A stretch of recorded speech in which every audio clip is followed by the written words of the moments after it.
자, 이제 2단계입니다. 2단계. 2단계는 양도차익 계산했다 치고 장기 여기까지 계산된 거고요. 장기부의 투표공제랑 양도 기본공제 어떻게 할 거냐에 대한 얘기예요. 자, 일단 장기부의 투표공제는 기본적인 개념을 양도세에 이런 느낌을 가져야 되는데 세율을 보니까 짧게 보유하고 있다 팔면 뭔가 페널티를 주죠. 지금 보니까. 그죠? 뭔가 좀 더 높은 세율을 과세하고 그거를 투기로 보는 거예요. 짧게 보여 사고 팔고 이런 거를 지금 투기로 봐가지고 짧게 보유하다 팔면은 페널티를 줍니다. 고율로 과세하죠. 반대로 그러면 장기로 보유하고 있다면 반대가 돼야 되는 거겠죠. 뭔가 인센티브를 주는 거예요. 짧게 보유하고 있다 팔면 페널티를 주는 거고 오랫동안 보유하고 있다 팔면은 인센티브를 주는 겁니다. 그게 장기 보유 투표공제예요. 근데 이 장기 보유 투표공제는 뭐에 대해서만 장기 보유 투표공제를 해주는 거냐? 다 되는 건 아니고요. 거기 보시면은 353페이지에 토지 건물하고 그다음에 조합원 입주권하고 얘네들만 토지 건물과 조합원 입주권의 경우에만 장기보유 투표공제를 해주는 겁니다. 일단 장기보유 투표공제는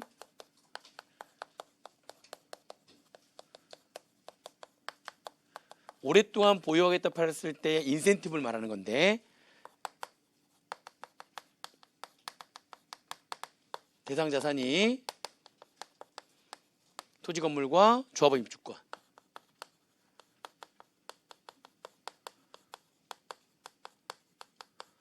되겠습니다. 이렇게 토지 건물하고 조합원 입주권하고.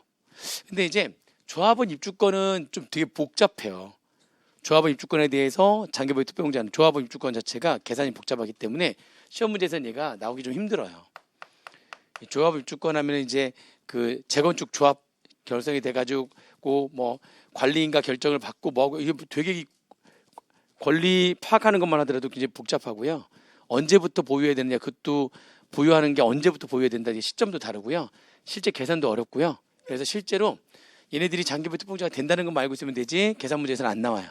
계산 문제는 뭐가 나오는 거예요? 그러니까 토지 건물만 문제 나오는 겁니다. 토지 건물. 그리고 그럼 이 토지 건물을 몇 년 이상 장기니까 여기서 말하는 장기는 3년 이상이에요. 얘네들을 몇 년 이상 보유했을 때 3년 이상 보유하고 있다 팔면 이제 인센티브를 주는 겁니다. 특별히 공제를 해주는 거예요. 그게 장기 보유 특별 공제예요. 자, 그런데 두 번째로 이제 알아야 될 거는 그렇다면은 토지 건물을 3년 이상 보유하고 있다 팔았을 때는 장기 보유 특별 공제를 해주는데 모든 토지 건물에 대해서 장기 보유 특별 공제를 다 해줄 거냐? 제외가 되는 게 두 가지가 있는데요. 그죠? 거기에 이번에 이제 그러니까요. 이번에 LH 때문에 또 바뀌게 생겼어요. LH 사건 터지기 전에는 장기보유 특별공제에서 배제가 되는 거. 아무리 3년 이상 보유하고 있다 할지라도 미등기 자산은 진짜 투기하려고 등기 안 한 거거든요. 미등기 자산은 아무리 오랫동안 보유하고 있다 팔았다 할지라도 장기보유 특별공제 안 해줘요. 그리고 아까 주택 중에서도 어디 주택이겠어요?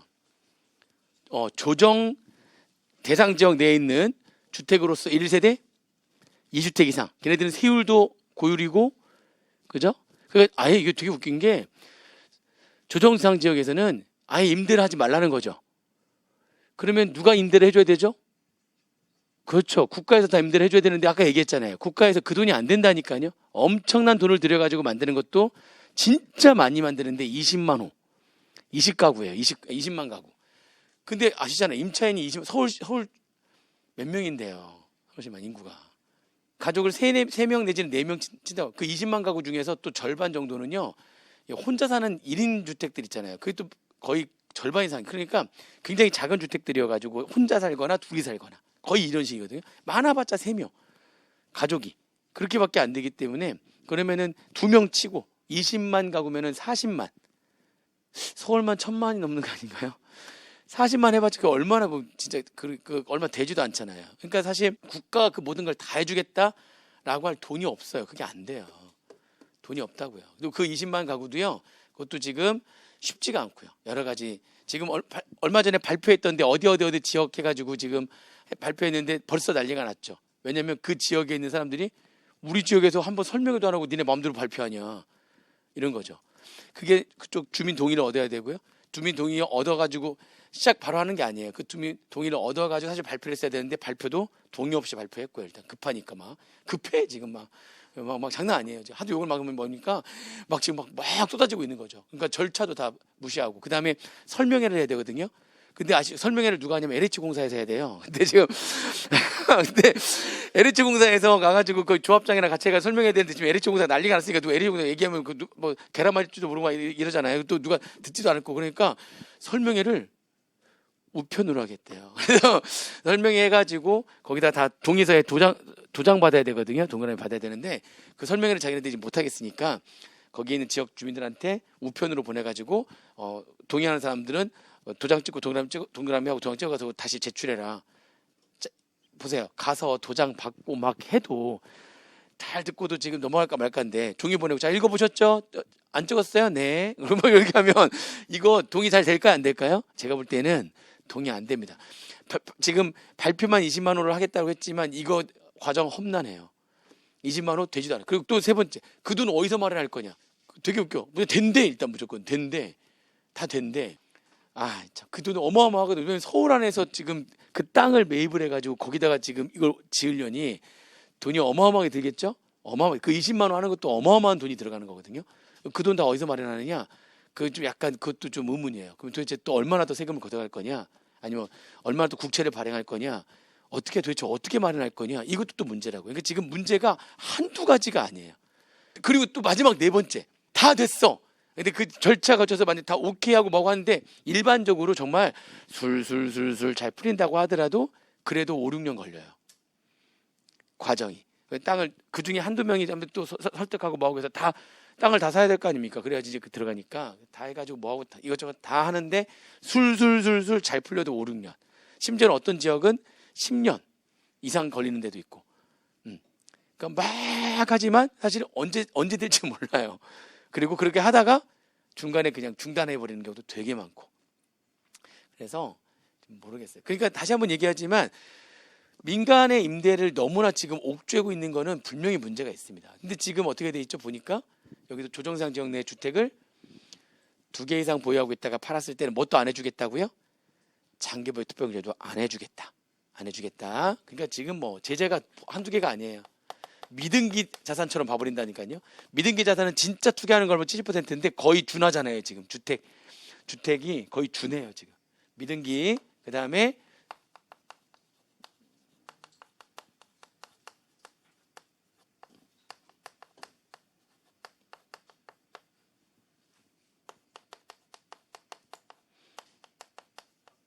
여기서 2주택 이상은 아까 얘기했죠. 주택 하나에 뭐 조합원 주권이나 분양권 하나 갖고 있더라도 2주택으로 본다고 했었잖아요. 보유는. 그죠?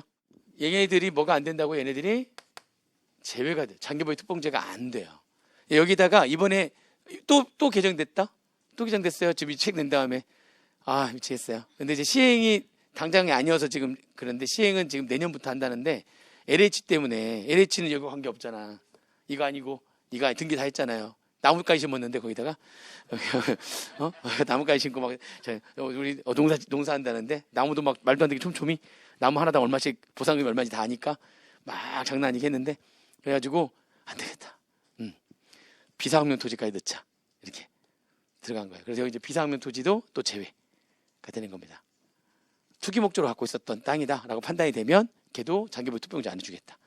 그래서 또 여기 이제 안에 이제 집어넣은 이미 통과하겠다고 지금 들어왔는데 집어넣는다고 했는데 내년부터 시행한다나 그거는 아무튼 지금 올해는 얘하고 그죠? 자 그럼 공제율이 어떻게 되는 거냐? 그럼 제외될 것 빼고 토지 건물 3년 이상 보유했을 때 장기보유 투표 공제율은 어떻게 되냐? 공제율이 둘로 나눠져요.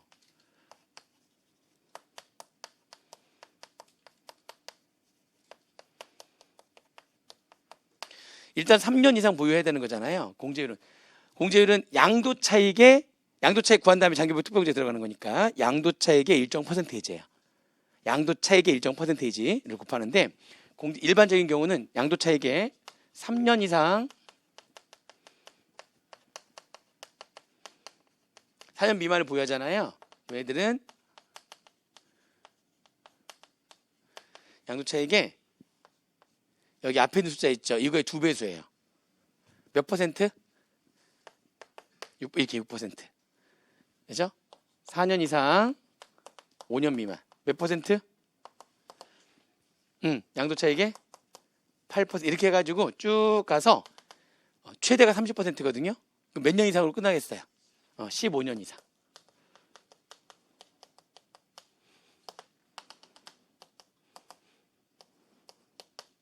이게 일반적인 경우는 장기보유 투표공제가 30%, 최대가 30%입니다. 아시겠죠? 그럼 1세대 2주택도 되긴 되죠? 어디가 아니라면 조정 대상 지역 내에 있는 주택이 아니라면 1세대 2주택 이상인 경우도 장기보유 투표공제 되거든요. 걔네들은 최대 몇 %까지 되는 겁니까? 최대 30%까지 되는 거예요. 자, 두 번째는 뭐냐면, 두 번째는 1세대 1주택인데 과세되는 경우에 그게 고가주택이죠. 고가주택. 그러니까 1세대 1주택, 고가주택도 그냥 고가주택이 아니라 1세대 1주택이면서 고가주택이어야 돼요.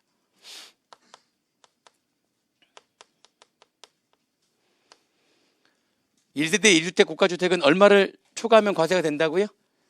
실제 양도가액 9억 초과되면 초과되는 부분에 대해서는 과세되거든요. 초과되는 부분은 과세되는데 원래 1세대 1주택은 과세 안 해야 되는 게 맞거든요. 근데 이게 너무 비싼 거였으니까 좀 과세할게. 대신에 이제 공제를 좀 많이 해줘요. 공제를 많이 해주는데, 그러니까 일반적으로 저 같은 사람은 얘기했죠. 보유기간이 곧 무슨 기간이라고요? 거주기간이에요. 저는 투기꾼이 아니거든요. 그죠? 그리고 저는 그냥 저만 그런 게 아니라 우리 집안 다 그래요. 근데 주변에 보면 장난 아닙니다. 주택으로 막 이사 다니고 뭐하고 취득했는데 전세 내주고 막 월세 내주고 뭐 장난 아닙니다. 그렇게 안 해봐가지고 모르겠어요. 근데 아무튼 저는 그런데 아닌 사람들이 꽤 있나 봐요. 응? 저 사람부터 시작해가지고 있나 봐요. 그래서 고가주택인데 1세대 1주택인데 고가주택의 경우에는 장기보유 투표공제를 해주긴 해주는데, 왜냐면 1세대 1주택이었으니까 원래 과세 안 해야 되는데 한 거라서 많이 해주는데, 어떻게 됐냐면 올해 좀 개정돼가지고 보유기간과 거주기간이 다를 수 있잖아. 그래서 보유기간과 거주기간을 그러니까 얘네들 얼마 해주느냐, 보유기간 공제율과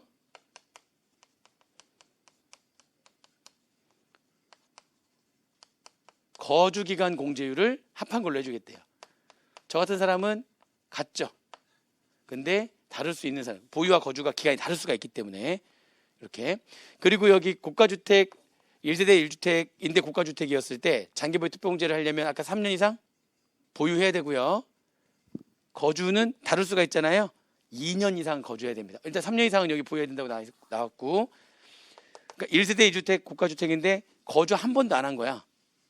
거주를 한 번도 안 한 거야. 그러면 안 돼. 이게 고가주택 이게 적용되려면 3년 이상 보유, 그리고 2년 이상 거주.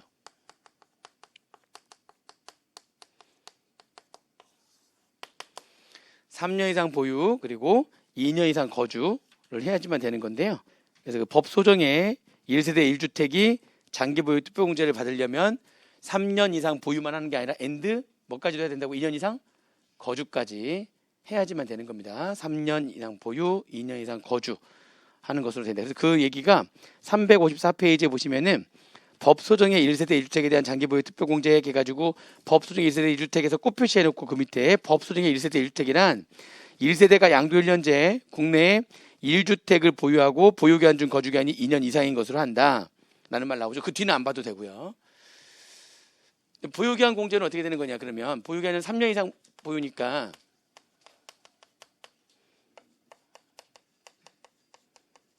그냥 보유하잖아요. 그러면은 이게 4배수예요. 4배수. 그러니까 양도차익이 몇 %가 되는 거예요? 여기는 이거는 여기 일반적인 경우는 2배수. 이거는 4배수. 그리고 거주 기간도 4배수. 근데 3년 이상 할 때 보유보다 거주가 더 긴 건 말이 안 되잖아요. 그죠? 보유와 거주가 같을 수도 있는데 보유보다 거주는 적게 할 수 있는 거고, 이렇게 그렇잖아요. 보유보다 거주가 많다는 건 말이 안 되는 거니까. 이거는 몇 %죠? 12%인데 이 3년 이상 보유했을 때 거주는 근데 2년 이상은 해야 되거든요. 거주는 2년 이상은 해야 돼. 2년 이상 거주, 3년 미만 거주. 이건 거주. 플러스 하는 거라니까. 보유는 3년 했는데 거주는 2년 한 거야. 무슨 말인지 이해되시죠? 1년은 뭐 전세 내줬다가 자기가 거주한 건 2년이에요. 그러면 얘는 몇 퍼센트라고요? 양도차익에? 3년 이상 했는데 3년 이상 제대로 거주를 한 거예요. 보유와 거주니 기간이 같은 거죠. 그러면 양도차익에 무슨 말인지 이해되시죠? 저 같은 사람은 그냥 양도차익에 8배수 해버리면 되는 거지. 그냥 저는 8배수 해버리면 되는 건데 그렇잖아요. 4배수 4배수니까 보유와 거주 기간이 같으면 그냥 양도차익에 8배수 해버리면 되는 거죠. 8배수니까 3년 이상 4년 미만 보유하고 거주까지 같이 해버렸다면은 양도차익에 24% 이렇게 바로 들어가면 되는 거잖아요. 그죠? 그 다음에 마찬가지죠. 이제 이게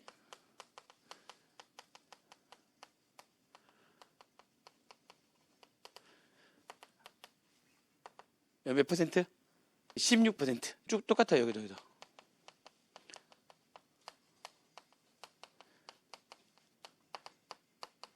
그러면 5년 이상이다 이렇게 되면 5년 이상 6년 미만. 여기가 이렇게 되죠. 그러니까 이게 같으면은 같이 가는 건데 16, 16이니까 어떻게 돼요? 32%구나. 4년 보유하고 4년 거주하면 그냥 32%인데 4년 보유하는데 2년 거주하면 16과 8이니까 몇이요? 24% 이렇게 이런 식으로. 5년 보유했는데 2년 거주했다. 그러면 28% 이런 식으로 가는 거고. 이렇게 가는 거예요. 그래서 쭉 이런 식으로 쭉 가다가 그게 10년 이상까지예요. 최대 80%거든요. 그러니까 10년 이상일 때 이거는 40%, 얘도 10년 이상일 때 이렇게. 그리고 최대 몇 퍼센트? 80%. 일반적인 경우하고 이렇게. 1세대 1주택일 때 국가주택인 경우하고 1세대 2주택인데 국가주택이면은 제가 아니라 일반적인 경우로 가는 거죠. 근데 그게 또 조정대상 지역 내라면 안 되는 거고 조정대상 지역이 아닌데도 국가주택일 수도 있죠. 그러면은 이게 적용되는 거고 1세대 2주택일 때 국가주택은 그리고 그게 조정대상 지역이라면 안 되는 거고 아예 1세대 1주택일 때 국가주택일 때는 제가 적용되는 거고 보유기간 공제율과 거주한 공제율을 합해서 보유와 거주가 같으면은 같은 공제율이 되는 거고 이해되시죠? 다를 수도 있다는 겁니다. 그렇게 정리하시면 돼요. 아시겠죠? 이게 뭐라고요? 장기보유 특별공제. 자, 그 다음에 장기보유 특별공제를 한 다음에 이제 양도 기본공제를 해야 되는데 이 사이에 하는 게 하나 있어요. 이 사이에 뭘 하나 하냐면 이 사이에 만약에 지금 내가 올해 양도소득세 과세 대상 자산을 5개를 판 거야. 5개를 팔았는데 그 중에 하나가 양도 차익이 마이너스가 된 거죠. 결손. 5개를 팔았는데 그 중에 하나가 결손이 난 거예요. 결손. 양도 차손이 발생한 거죠. 4개는 플러스, 하나는 마이너스. 이렇게. 그러면은 이 결손금을 어떻게 할 거냐? 결손금을 양도소득세는요 2월 되지 않고요 해당 연도에만 처리를 하는 거예요. 다음 연도로 2월 안 되고. 그러면 이 마이너스 된 금을 어떻게 할 거냐? 다른 플러스하고 통쳐야 되거든요. 통산해야 돼. 다른 플러스하고 통산해야 되는 건데 이 마이너스를 여기서 뺀다는 얘기죠. 그러니까 통산해야 되는데 대원칙이 있어요. 이제 그거를 여기서 하는 겁니다. 결손이 발생했을 때 있는 경우에 어디까지 계산한 다음에 결손금에 대한 처리가 들어간다고요? 그렇죠. 장기보유 특별공제를 뺀 금액까지를 뭐라고 한다고요? 양도 소득금액까지 계산한 다음에 혹시나 이번에 판 거 중에서 뭐가 있다면 결손금이 있다면 결손 양도 차손이 발생한 게 있다면 그러면 여기까지 계산한 다음에 결손금이 있었을 때 처리가 들어가는 겁니다. 처리가 끝나고 난 다음에 기본공제 가지고 과표를 구하는 거예요. 그럼 결손금이 있었을 때 결손금 처리는 어떻게 할 거냐에 대한 얘기를 해드릴게요. 결손금 처리.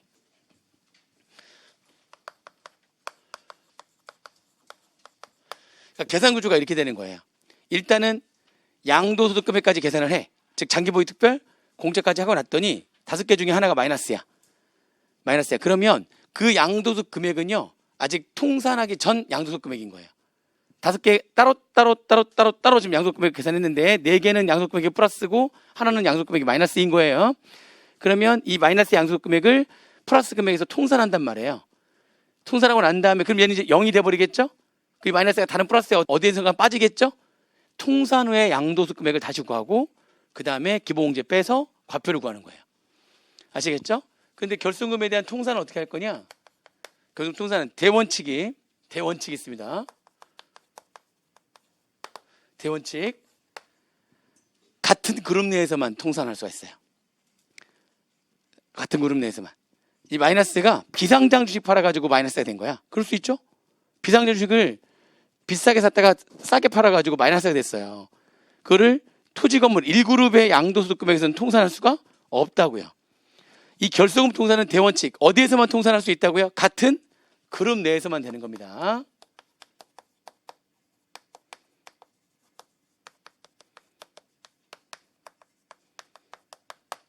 이게 대원칙이에요. 아시겠죠? 다른 그룹 내에서는 통산이 안 돼요. 같은 그룹 내에서만 통산하는 거예요. 그럼 같은 그룹 내에서만 통산하는데 1순위는 같은 그룹 내에서 같은 세율 적용분에서 먼저 통산하고요.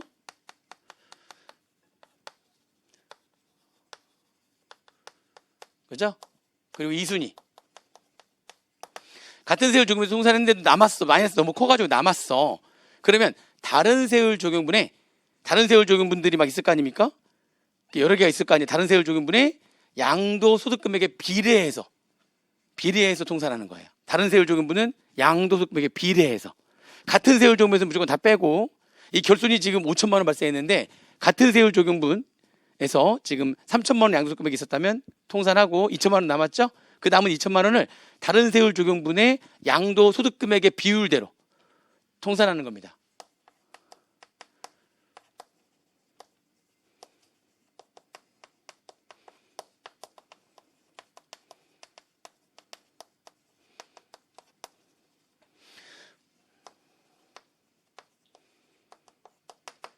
아시겠죠? 이게 2순위예요. 근데 마이너스가 너무 커가지고 다른 세율 적용분에서 통산 다 했는데도 마이너스 남았다. 그럼 2월이 되지 않고요. 소멸되는 거예요. 2월 되지 않고 소멸한다. 이게 결소금 통산이에요. 아시겠죠? 결소금 통산은 이것만 딱 알고 있으면 돼요. 자, 일단 결소금 통산을 어디에서 하는 거라고요? 이게 아주 오래전에는 여기서 했어요. 여기서 결소금 통산을. 양도차익 쪽에서. 양도차익 하면 플러스 마이너스 바로 여기서 알잖아요. 바로 알기 때문에 여기서 통산했는데 바뀌어가지고 장기부 투표까지 하고 난 다음에 양도소득 금액을 구하는데 보니까 그중에 마이너스가 하나 있다면 걔네들은 아직 통상 전 양도소득 금액이 되는 거고요. 그 결손금을 저 대원칙과 순서에 따라서 통산 다 하고 남은 각 자산별로 소득 금액을 양도소득 금액을 다시 구하는 겁니다. 통산 후 양도소득 금액을 구하고 그 다음에 이제 뭐 들어가는 거예요? 기본 공제가 들어가는 거예요. 아시겠죠? 기본 공제.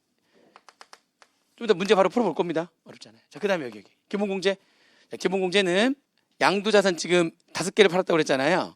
이제 5개 팔았는데 기본공제는요. 그 중에 1그룹이 3개, 2그룹이 2개야. 이렇게 그러면 그룹별로 양도한 자산별로가 아니에요. 그룹별로 1년에 250만 원씩 공제하는 게 양도소득 기본공제입니다. 그룹이 총 4그룹이잖아요. 그럼 4그룹 그룹별로 자산별로가 아니에요. 양도소득 그룹 기본공제는 그룹별로 연 얼마 공제한다고요? 연 250만 원 공제합니다. 이거를 양도소득 기본공제라고 하는 거예요. 1그룹에서 250만 원, 2그룹에서 250만 원 이렇게. 3그룹에서 250만 원, 4그룹에서 250만 원. 각 그룹별로 250만 원 공제하는 거를 양도소득 기본공제라고 한다. 다시 단 양도소득 기본공제가 안 되는 건 딱 하나가 있는데 미등기 자산은 제외.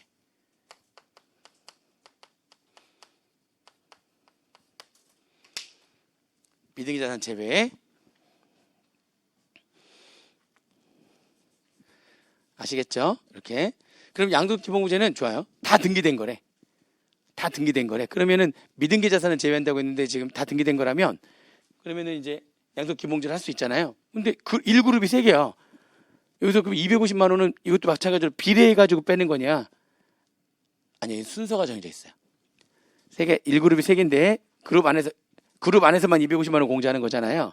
그러면 일단 첫 번째는 그게 이제 이거는 시험 문제 감면은 안 나온다고 했으니까 그 중에 얘는 감면이 되고 얘는 감면이 안 된다고 그러잖아요. 그러면 감면 안 되는 데서 먼저 공제해라. 감면돼서 공제하지 말고.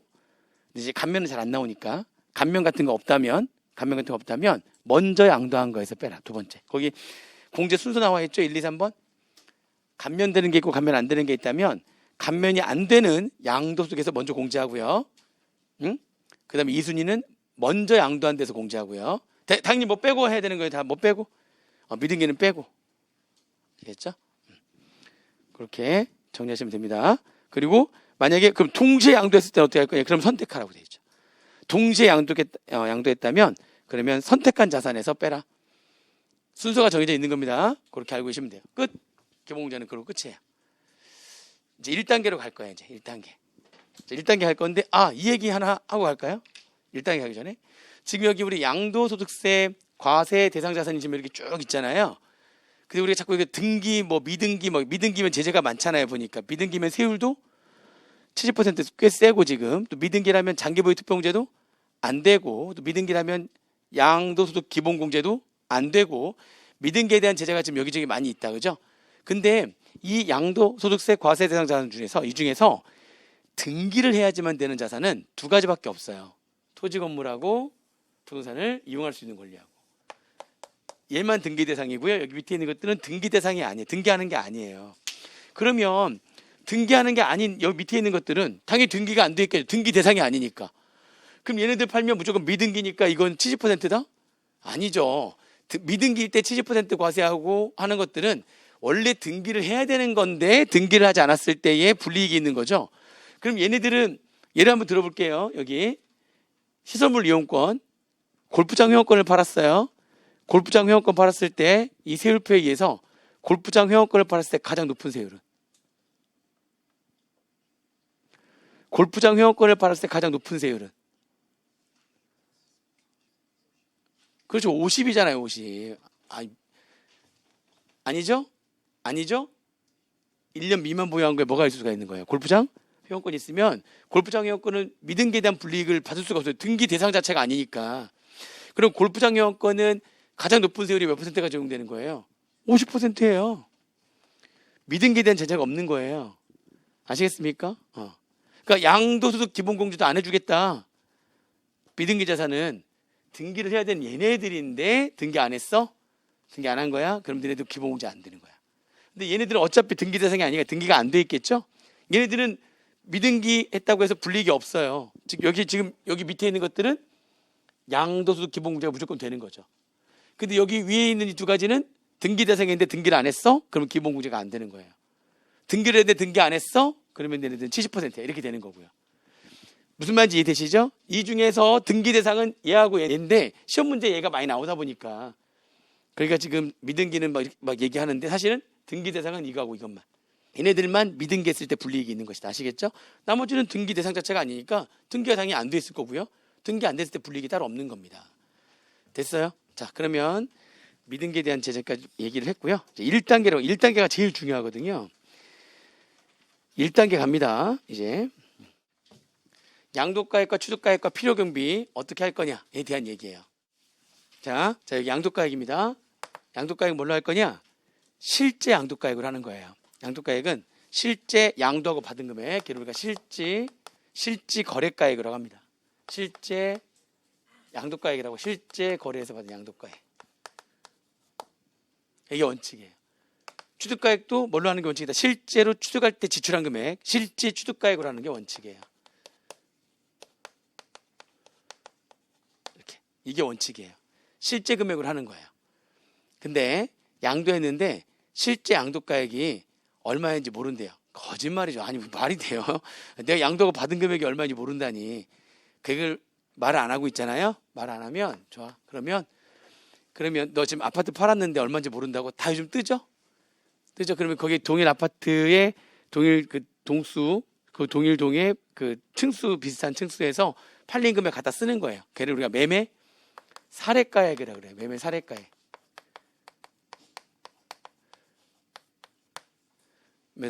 매매 사례가액. 근데 보니까 이 아파트에는 이 동에서 팔린 게 없어. 매매 사례가액이 존재하지 않아. 그러면 감정가액으로 하는 거예요.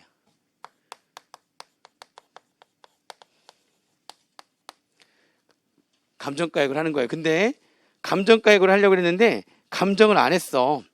여기서 말하는 감정은요, 언제까지 감정해야 되는 거냐? 그 양도일 또는 취득일, 이때는 양도일 날, 취득도 모르면 감정가액 갈 거 아닙니까? 얘는 취득일 날, 양도일, 취득일 전후 각각 3개월 내에 감정한 가액이 있어야 돼요. 그런 말이 이제 348페이지에 그런 말이 나와요. 전후 3개월 내에 감정가액이 있다면 감정가액, 그 전후 3개월 내에 감정가액이 없으면 없는 거예요. 그럼 어디로 가는 거냐? 그러면 기준시가. 예, 기준시가라고 하는 게 이게 지금 이게 문제인 거죠. 이 기준시가를 현실화시키겠다라고 하는 것 때문에 지금 이 의원님이 기준시가라고 하는 걸 가지고 재산세랑 종부세를 부과하거든요. 근데 기준시가가 지금 현재 어떻게 되느냐? 원래는 기준시가라고 하는 게 실제 거래하는 금액의 한 70%까지 왔었어요. 지역마다 좀 다른데 어떤 지역은 80%까지 오고요. 어떤 지역은 한 60, 70%까지 올라왔거든요. 근데 지금 갑자기 집값이 어떻게 했어요? 막 천정부지로 쏟아버리니까 근데 얘는 못 따라가고 있으니까 차이가 되게 많아졌어요. 지금 차이가 되게 심해요. 그래서 실제 거래되는 금액의 절반도 안 되는 데가 되게 많아요. 이제 실제 거래되는 금액의 한 40%, 50% 이런 데가 되게 많아요. 특히 서울 같은 경우에 너무 많이 떠가지고 기준시가랑 차이가 되게 심해요. 자, 그런데 이 기준시가라고 하는 게 실제 거래되는 금액하고는 관계없는데 이거를 근거로 해가지고 종부세랑 재산세를 부과하거든요. 종부세랑 재산세를 부과하는데 지금 2030년도까지는 실제 거래되는 금액에 아주 길게 잡고 올리는데 실제 거래되는 금액의 90%까지 올리기로 한 거예요. 실제 거래되는 금액의 기준시가를 90%까지 올리겠다. 지금 절반이 안 된다니까요. 그럼 재산세나 종부세도 초과누진세 구조예요. 그러면 과표 자체가 이거였는데 과표 자체가 어떻게 돼요 이제? 세율은 그대로 있지만 과표 자체가 지금 실제 거래되는 금액의 90%까지 올라가 버리면 과표 자체가 확 늘어나니까 초과누진세율이 적용되면 세액이 어떻게 되겠어요? 그게 2배가 아니라 45%에서 50%, 90%로 가면 2배 아니죠. 기하급수적으로 늘어나겠죠. 이렇게 세금이. 그래서 아까 제가 뭐라고 했어요? 한 20억 정도 되는 20에서 20억 정도 되는 1세대 1주택의 경우에 그냥 종부세하고 재산세만 1년에 한 2,500만 원 내야 되는 거죠. 2030년도가 되면. 이 구조로 가면. 내 집인데 국가에다 월세를 200만 원씩 내야 되는 상황이 발생하는 거예요. 이사 가라 하는 거죠. 어쩔 수 가야죠. 이제 가야 돼요. 이제. 이 상태로 계속 가면은 못 살아요. 가야 되죠. 어떻게 버텨요.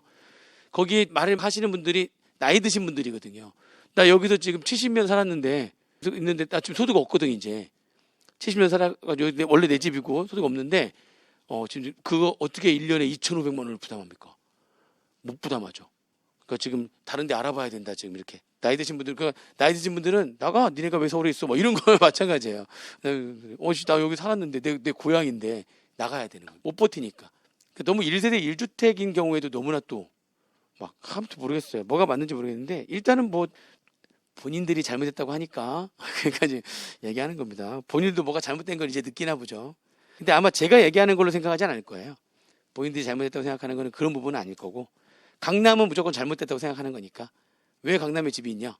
가셔라. 이거는 문제가 아니고 지금 현재 정부에서 잘못했다고 하는 것들은 뭐냐면 1인 가구라든지 아니면 신혼부부라든지 그런 사람들 같은 경우에도 너무나 제재를 심하게 했거든요. 말도 안 되게. 집을 취득하려면 빚을 내야죠. 벌어가지고 어떻게 지금 집을 취득을 못하죠? 자, 벌었어. 5억이래. 5억 벌었어. 8억이네? 다시 또 막 벌었어. 나 뭐 12억이네? 자, 이러니까 그 집을 살 수가 없잖아요. 그러니까 일단은 집을 살려면은 대출을 받아야 되는 건데 1세대 1주택의 대출인데도 조정 대상 지역에서는 그 주택 하나 가지고도 투기하는 거 아니냐라고 봐가지고 1세대 1주택인데도 불구하고 조정 대상 지역에 있는 주택은 전체 금액의 40%밖에 대출이 안 돼요. 전체 금액. 예전에는 80%밖에 됐는데 대출이 안 되니까 집을 어떻게 못 사지. 그러니까 막 모아서 가면 또 올라가 있고 모아서 가면 올라가 있고 못 사죠. 그래서 막 이건 아니잖아요. 그건 저는 진짜 그건 정말 그래서 1세대 1주택인데 더 이상 하지 않겠습니다. 자, 아무튼 여기서 말하는 이 기준시가가 그래서 지금 현실화되니까 이제 문제가 되는 건데 아무튼 기준시가는 토지 같은 경우에는 개별 공시지가라 그래요. 토지에 대한 기준시가를 개별 공시지가. 자, 그다음에 건물에 대한 기준시가는 우리가 직접 계산하는 거예요. 건물이 그게 어떻게 계산하는 그 양식이 다 있어요. 산식이 있어가지고 지역이 어디냐, 건물의 용도가 뭐냐, 그 건물을 뭘로 지었느냐. 뭐 이렇게 하면 1제곱미터당 얼마씩 뭐 집어넣어가지고 복잡한 산식이 있는데 그 다 집어넣으면은 1제곱미터당 얼마가 딱 나와요. 그러면 그 건물이 전체 제곱미터 딱 나오잖아요. 곱하면 그 건물의 기준시가를 계산하는 거예요. 계산하는 건데 아무튼 건물의 기준시가가 있고요. 그다음에 주택의 기준시가는 주택은 아까도 얘기했지만 주택은 건물만을 얘기하는 게 아니라 주택 부수 토지까지 포함해가지고 주택이라고 하거든요. 이게 주택이에요. 주택은 건물과 그 주택의 부수 토지까지 포함해가지고 주택인데 그럼 이 주택의 기준시가는 건물분하고 토지분하고 따로따로 계산할 수도 있거든요. 건물은 아까 말했잖아요. 계산할 수 있다고요.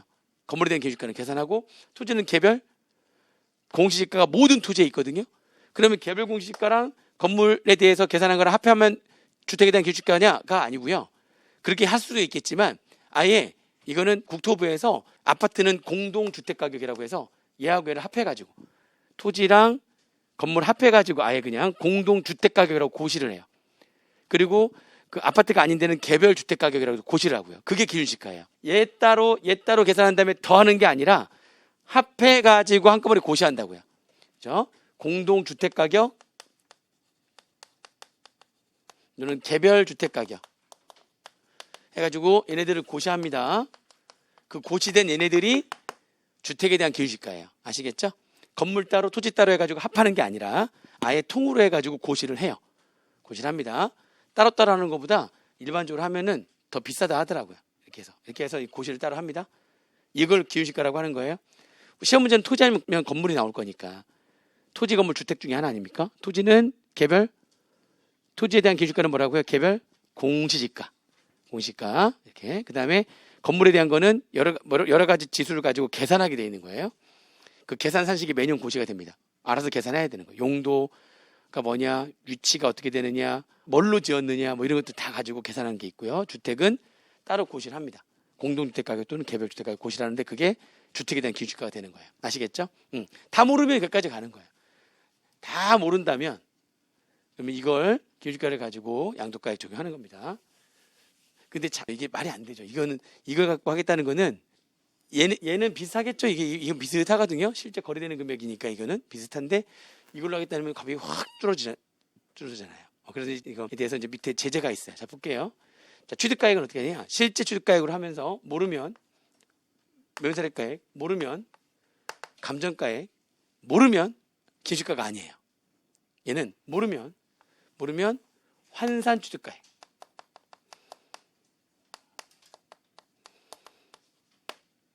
환산취득가액을 하는 거예요.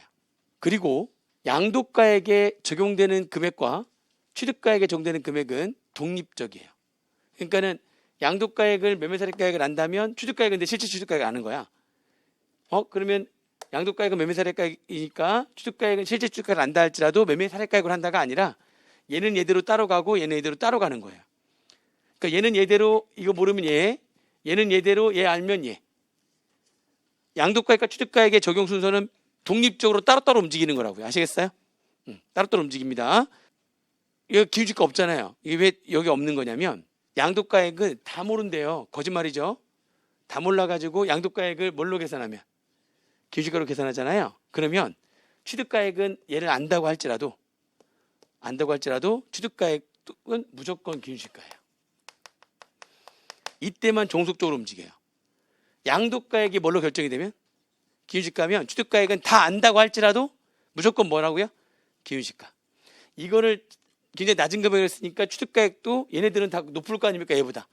취득가액도 무조건 낮은 금액인 기준시가로 하겠다는 겁니다. 이때만 종속적으로 움직입니다.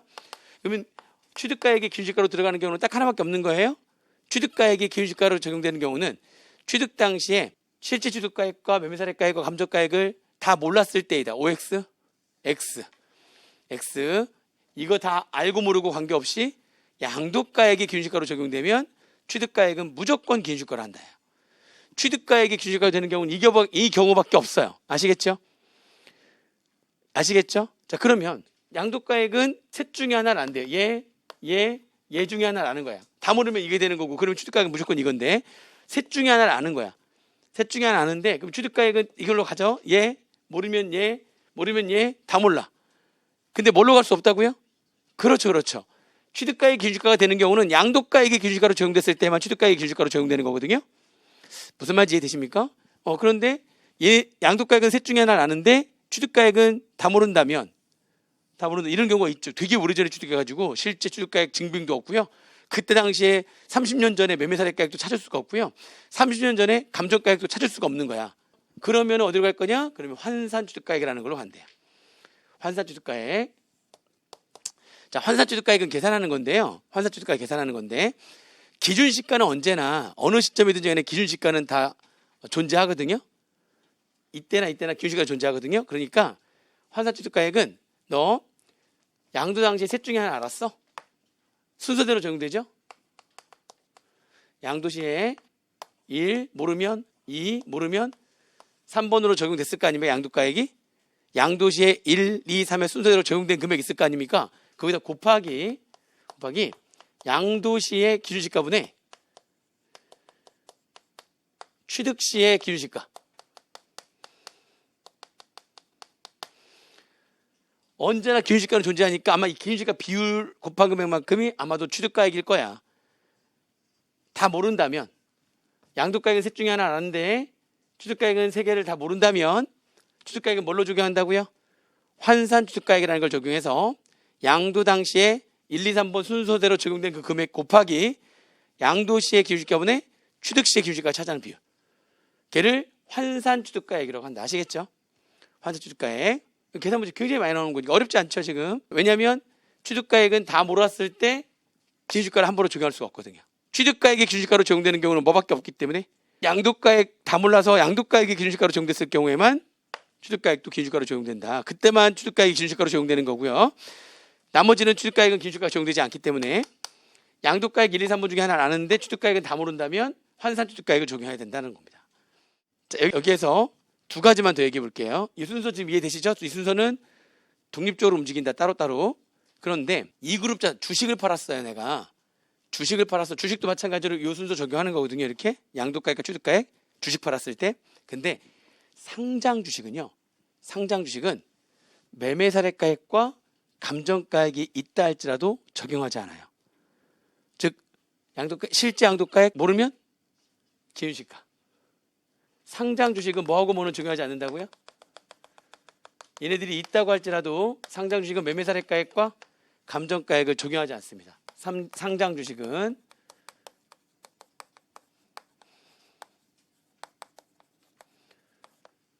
자, 취득가액은요. 상장 주식을 내가 팔았어요. 실제 취득가액 알면 좋고 모르면 상장 주식은 이 두 개가 적용 안 되니까 실제 취득가액 알면 적고 실제 취득 모르면 아니죠. 화살표 아니 지금 금방 얘기했는데 모르면 들어가야 돼요. 다시 한번 얘기해 볼게요. 취득가액이 기준시가가 되는 거는 얘네들은 몰라서 적용되는 게 아니라니까요. 취득가액이 기준시가로 적용되는 경우는 어느 경우만 그렇게 되는 거라고요? 양도가액이 기준시가일 때만 취득가액이 기준시가라고요. 그러면 양도가액은 실제 양도가액을 했어. 알아서 했거든요. 근데 취득가액은 실제 취득가액 모르겠네. 그럼 어디로 가는 거예요? 그렇죠. 환산 취득가액으로 가는 거예요. 자, 근데 양도가액인데 얘를 몰라서 양도가액 뭘로 적용했어요? 기준시가를 적용하게 되면 취득가액은 실제 취득가액을 안다고 할지라도 뭘로 가는 거죠? 기준시가를 적용한다고요. 아니 이 화살표가 되게 중요한 거예요. 이 화살표가 지금 이렇게 꺾였잖아요. 지금 얘 몰랐을 때 일로 안 간다니까요. 얘기가 기준시가가 되는 경우는 이때만 된다고요. 상장 주식은 이 두 개를 적용하지 않아요. 비상장 주식은요. 그중에 뭐만 적용해요? 비상장 주식은 감정가액 적용만 배제해요. 그러니까 비상장 주식은 실제 양도가액 모르면 매매 사례가액까지는 가는데 뭐는 적용하지 않는다고요? 감정가액은 적용하지 않고 여기 모르면 기준시가로 가는 거예요. 비상장 주식은 감정가액의 적용만 배제해요.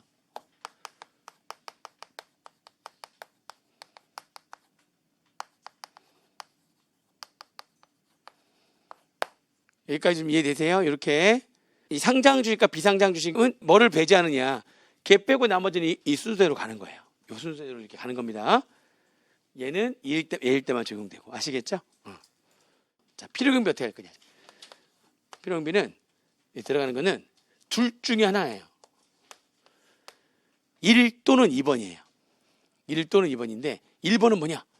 1번은 실제로 지출된 자본적 지출액과 양도비용을 필요경비로 하겠대요.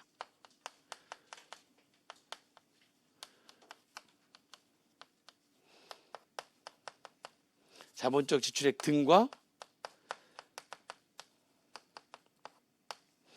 양도비용을 하겠대요. 이게 1번이에요. 1번. 2번은 얘는 실제로 지출된 금액을 하겠다는 거죠. 2번은 정확한 금액을 하지 않고 실제로 지출된 금액을 하지 않고요. 그냥 대충 몇 퍼센트로 하자. 필요경비 계산공제라 그래요.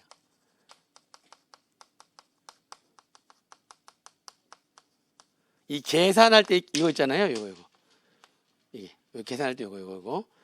대충 계산한 금액을 하는 이런 표현이에요. 대충 이렇게 계산한 금액을 하자. 정확한 금액을 하지 말고 대충 그냥 몇 퍼센트로 하자. 이런 식이에요. 그걸 필요경비 계산 공제 금액을 필요경비로 하자.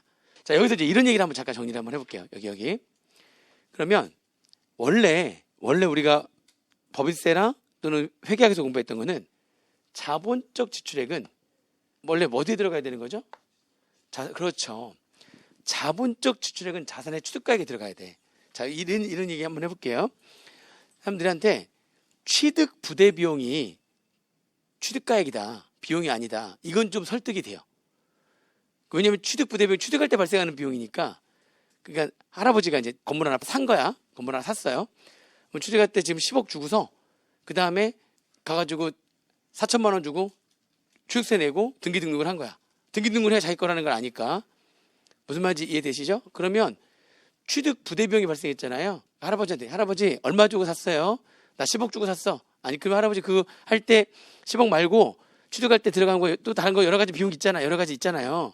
아 그래? 취득세도 내고 뭐도 냈어. 그걸 취득 부대 비용이라 하는 거예요. 얼마 드셨어요? 그러니까 나 한 5천만 원 들었어.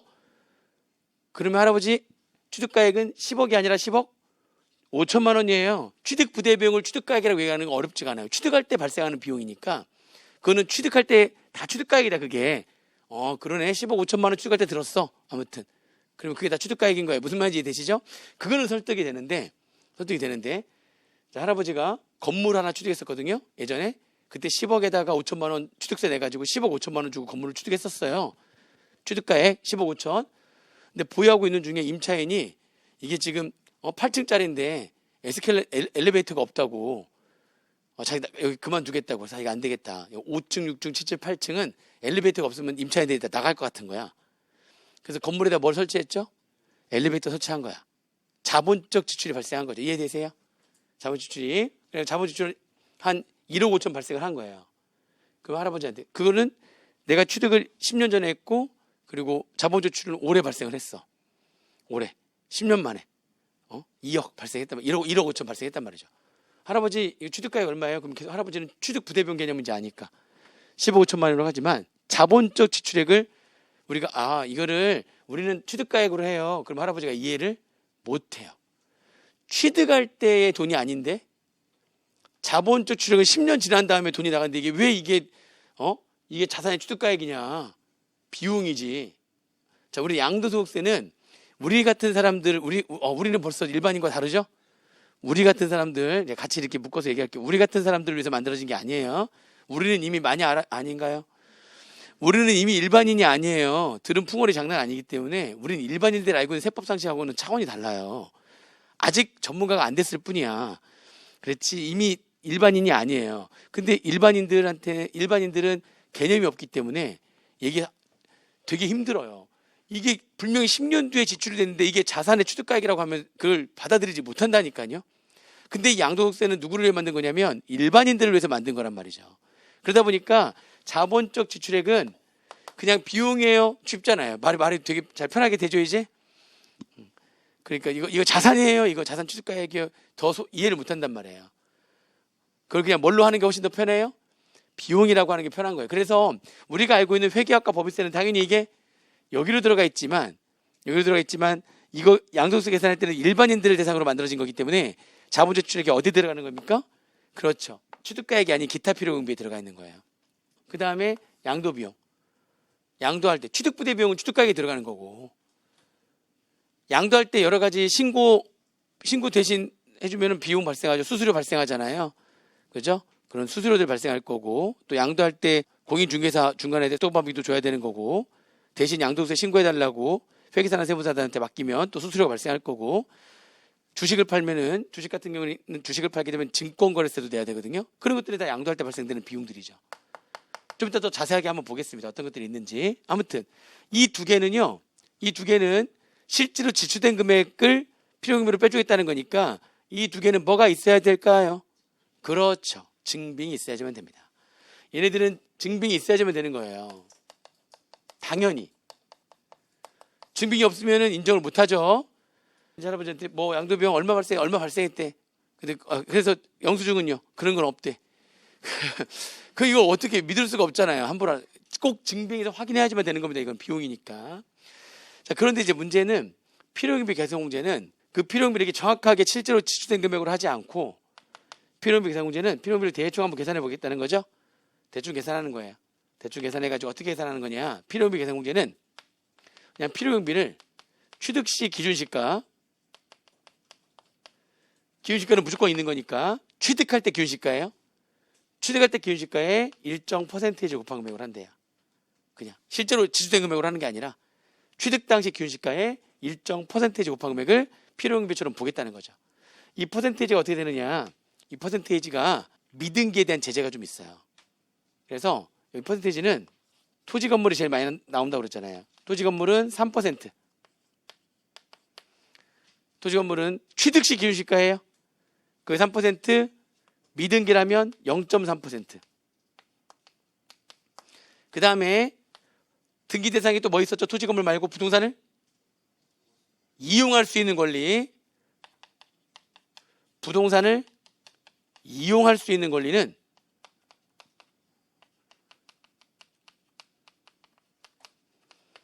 얘는 7%.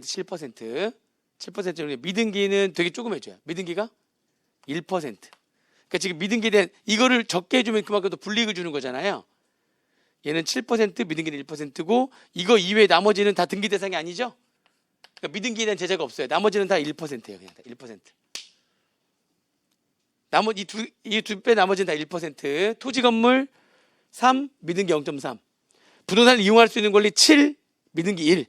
나머지 등기 대상이 아닌 모든 것들은 다 1%. 자, 그러면 어떤 경우에 1번을 필요경비라고 어떤 경우에 2번을 필요경비를 하느냐. 이거는 취득가액이 뭘로 결정되냐에 따라 달라지는 거예요. 취득가액이. 자, 취득가액이 실제 취득가액으로 결정이 됐잖아요. 취득가액이 중요한 거예요. 취득가액이 실제 취득가액으로 결정이 되면 필요경비도 실제로 지출된 자본적 지출액과 양도비용을 하는 겁니다. 이렇게. 아시겠죠? 그런데 취득가액이 실제 취득가액이 아닌 매매사례가액이나 감정가액이나 환산취득가액이나 기준시가는 아무튼 실제 취득가액이 아닌 나머지로 결정이 되잖아요. 그러면은 필요경비는 필요경비 계산공제를 하는 겁니다. 필요경비를 1번으로 할 거냐 2번으로 할 거냐라고 하는 거는 취득가액이 뭘로 결정되냐에 따라 달라지는 거예요. 취득가액이 실제 치면 필요경비도 실제 치료하는 겁니다. 자본적 지출과 양도비용, 실제로 지출된 자본적 지출과 양도비용, 뭐에 의해서 확인되는? 증빙에 의해서 확인되는 자본적 지출과 양도비용을 하는 거고요. 취득가액이 실제 취득가액이 아닌 나머지 금액으로 결정이 됐다면 그러면은 필요경비는 필요경비 계산공제로 한다. 필요경비 계산공제는 결정된 금액의 일정 퍼센테이지가 아닙니다. 이것도 많이 또 틀려요. 실제 취득가액이 얼마인지 몰라서 취득가액이 매매사례가액 으로 결정이 된 거예요. 100. 감정가액은 90. 환산취득가액은 80. 기준시가가 50이래요. 등기된 토지야. 등기된 토지야. 그러면 취득가액이 지금 얘를 몰라서 뭐가 적용돼? 취득가액이 매매 사례가액인 100원으로 취득가액이 들어간 거예요. 여기 100원. 그럼 필요경비는 어떻게 할 거냐? 등기된 토지면 3%잖아요. 그럼 정말 많은 사람이 100원에 3% 한다? 아니에요. 필요계산공제는 뭐의 일정 퍼센테이지입니까? 무조건. 그렇죠. 얘로 결정이 되면 필요경비 계산공제는 취득 당시 기준시가의 일정 퍼센테이지입니다.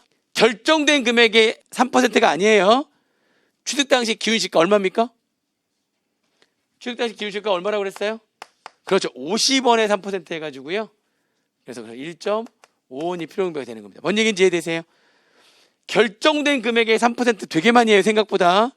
결정된 금액이 아니라 매매사례가액, 감정가액, 환산취득가액, 기준시가로 결정이 되면 필요경비 계산공제는 취득시 기준시가의 일정 퍼센테이지로 하는 것이다. 아시겠죠? 이렇게 정리하시면 돼요. 이게 계산구조 기본적인 틀입니다. 여기까지는 이해되시는 거 맞아요? 식사하시고요. 이제 여기서 추가적인 얘기를 또 다 해야 되는데 이거 아예 지우지 마세요. 그냥 여기서 이제 추가적인 얘기를 딱 끝내고 난 다음에 문제를 하나만 추가적인 얘기 좀 하고요. 그 다음에 얘네들 좀 구체적으로 자본적 추료가 양도 비용은 시험 문제적 구체적인 사례로 나올 수가 있기 때문에 뭐가 자본적 추료 등이고 뭐가 양도 비용인지 한번 볼 겁니다. 볼 거고, 그리고 이제 특례 얘기하고 나머지 문제도 쭉 풀 거고, 이렇게. 그러면 돼. 이제 거의 다 가고 있어요. 뭐 8시까지는 절대 안 해요.